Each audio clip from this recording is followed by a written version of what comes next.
freedom of expression. Another basic human right is the freedom to express yourself. You should not be punished or inconvenienced by others or governments for your actions of expression. You should speak your mind and communicate free of charge. This right is the basis for the use of communication methods and technologies, free of charge. Charge is a type of barrier or limitation that should not be imposed on any person by constitutional right. This right extends to actions of expression. Further, what you do to express your identity and personal preferences are types of communication. For example, if you choose not to have electrical services or water services, are expressions of your lifestyle preferences and your personality. Again, you cannot be made to make choices. That would be forcing you against your will, thus despotic. So before plans for disconnection from the grid, you must ensure that the system you live under allows for freedom of expression. Not every area of the world has these freedoms, but if you live in a society that considers itself free, then this right should be a guarantee, and you can invoke it when disconnecting from the grid. For example, you may invoke this right when you want to install and use communication equipment in your place of living, such as when installing television antennas and radio equipment. Freedom to pursue happiness. You have the freedom to pursue happiness in the free areas of the world, and this can translate as having the freedom to live as you wish, as long as you do it in a peaceful and reasonable manner. No entity may impose on you a certain lifestyle just because of your geographical location or any other protected trait. So, if you are happier by living off the grid, so be it. That's what you should be allowed to do. As discussed thoroughly here, living off the grid is not in any way harmful to the participant or her society. And happiness cannot be achieved under economic or social coercion. Furthermore, as mentioned, you should not be made to pay for anything because doing so would clearly violate human and constitutional rights. By extension, having money is not, and it should not be a requirement in any society. And even if everyone had sufficient money in a society, to discriminate on the basis of who has more money would be a fundamental violation of all sorts of moral, religious, and social rights. Happiness depends on many things, but we can all agree that it truly depends on just a few basics: life, health, and reasonable freedom. Without any of these three, happiness is not possible. So, to limit or curtail any of these is a violation of freedom and each person's right to the pursuit of happiness. If you genuinely believe that living off the grid brings you a better life, then live that way. If you are certain that living off the grid brings you better health, then by all means. If you believe choosing the off-grid lifestyle gives you freedom, then this lifestyle should be allowed to you. Again, where you live, the government should allow your freedom to pursue happiness. This is to say, to pursue a better life, better health, and personal freedoms. If these are not afforded to you, then there must be a change either with your government or in your living situation. If your government or community is not free, you may petition and demand your freedom as a community. But change may come only grindingly slow in this way. Or you may vote with your feet and leave the unfree area. I understand this is often difficult, but there may be other locations with the freedoms that you should have within your reach. I am a hardened believer that if the world allowed reasonably free movement among borders, the world would be a better place, if only because the undesired areas would quickly become population deserts and soon change for the better or collapse. This is a sensitive topic, especially here in the U.S., and as I write this, anti-immigrant sentiment is very high, partly due to the current political rhetoric. But open borders have helped many areas of the world hugely. It generally brings wealth, peace, and cooperation among nations. For example, the European Union, the United Kingdom, and the United States all greatly benefit from an open borders policy within their unions. Financial freedom. Basic math and some honesty will quickly make it clear that the grid is ripping you off. Naturally, getting off this grid will, in short order, begin to give you financial freedom. Financial freedom is a two-pronged achievement. 1. Freedom from debt. And 2. Freedom to participate in the economy. Most of us may be familiar with the benefits of being debt-free. Less anxiety and stress, more money in your piggy bank, less waste of your hard-earned funds, freedom to use your money in more ways, etc. Efficiency should not end with saving and smartly using water, energy, or resources. Efficiency extends to your finances. A large part of efficiency is doing more with less. So, trimming the fat is among the first things you can do to save money. First and foremost, cut back on luxuries and lavishness. Second, if you are in debt, with the savings you gain through efficiency, you may pay off that debt. You may, through efficiency, earn more and pay off your debt. Third, you may spend less and earn more, which helps you pay off your debt. Fourth, you may restructure your debt to more convenient terms, such as putting some or all of your debt in a lower interest rate loan. I know these are simplistic overviews of some strategies for being debt-free, and it may take a long period to achieve. But it is a huge benefit thinking efficiently and taking efficient actions to eliminate debt. I was severely in debt many years ago, and after some soul-searching and learning, I took bold action to eliminate it almost completely. Living off the grid partly means not getting ripped off. So, why would you allow it in your financial life? Once debt-free, it is best to stay away from credit cards, loans, leases, and mortgages, if at all possible. I understand that in many cases some of these are set up as virtual inevitabilities. Such is the case for housing in most towns and cities, where a mortgage is almost unescapable. I believe you should always explore alternatives to loans and debt, and you should have it as a goal to be debt-free as soon as you can achieve it, even for your shelter. It is possible not to have a rent or mortgage debt.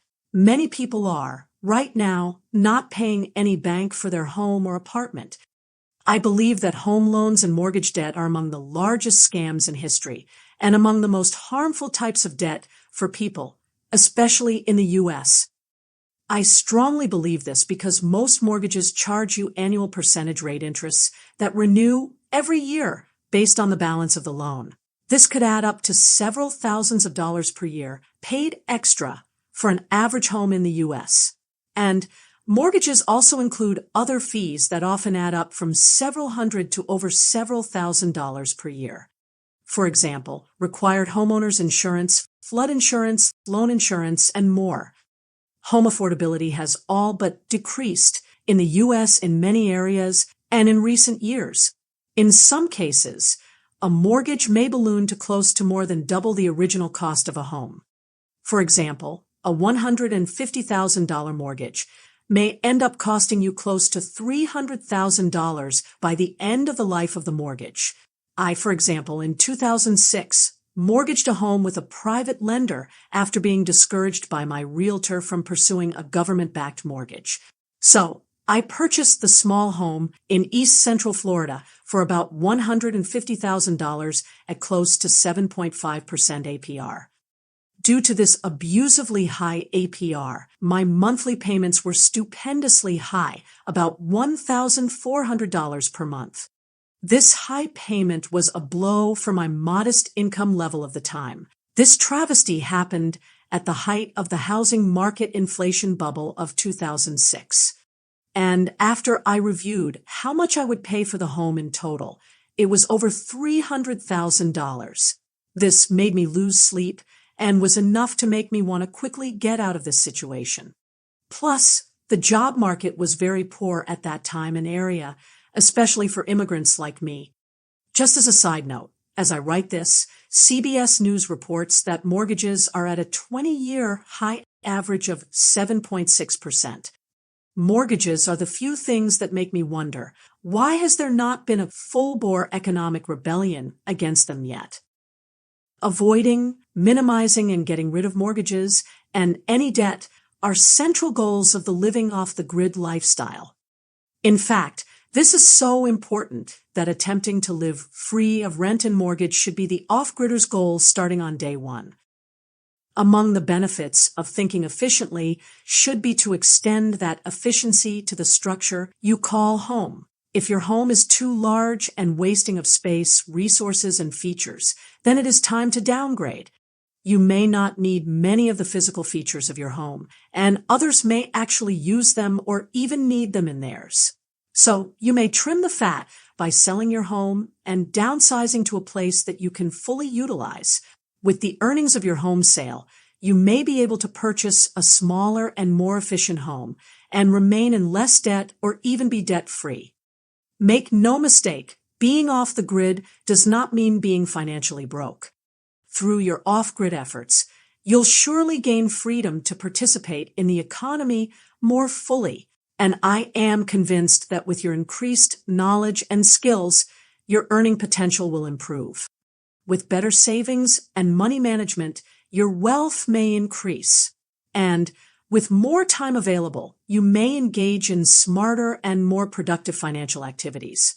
You may choose to engage in the trade of goods, services, and property. You may launch a business or engage in beneficial financial investments. Or you may want to step away from anything financial and find it less stressful and more satisfying to not use money. Of course, this may be dependent on the mentality of your loved ones and community. Here in the U.S., owned property taxes are perpetual in incorporated areas or areas with a jurisdictional government. Be aware that many types of taxes may be mandatory during your working adulthood, such as income taxes. Sales taxes are always mandatory in the U.S. for all purchases. So, even if you own all of your property, you may still have to pay to own it, but you will surely have more choice in how much you participate or not in the economy because of your increased earning potential, but more importantly, because of your increased self-sufficiency.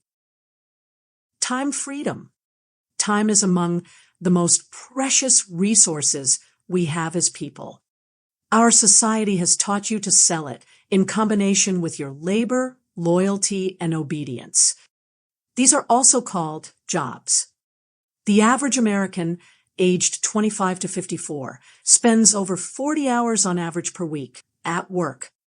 Other nations' weekly work hourly averages may range much higher, such as Mauritania, 50, Kenya, 48, China, 47, and Mexico, 44. Other averages are lower, such as in some European nations.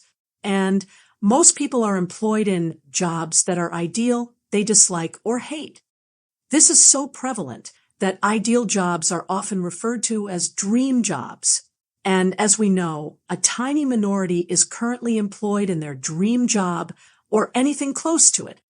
In fact, only 10% of Americans report to be working in their desired position. So, it is reasonable to assume that most of us would rather be doing something more desirable with our time. Many of us only wish to be doing something engaging, satisfying, and to work in a place where you are more valued and respected. Capitalist employers and corporations, which are most of the world's businesses, are highly incentivized to be dictatorial and rigid. They are authoritarian to the core and often demand unreasonable commitments from you, expecting and demanding more and more of your time and resources, all for the benefit of the company. If you've been employed for some time, you'd surely experience disappointment after disappointment in your working career. Missing out on time with your family or loved ones, or missing out on a birthday, trip, birth, wedding, or other family gathering. Often people have to work on weekends, when many others have some time off. I certainly have my share of these disappointing misses due to demanding work requirements. Others feel they have to work odd hours and night shifts further putting pressure on one's social life and health.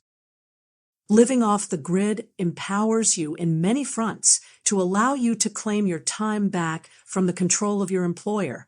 You will be more aware of the pitfalls of capitalist society and attempt your best to avoid them. Your increased skills, knowledge, and resourcefulness will surely make you a more valuable employee.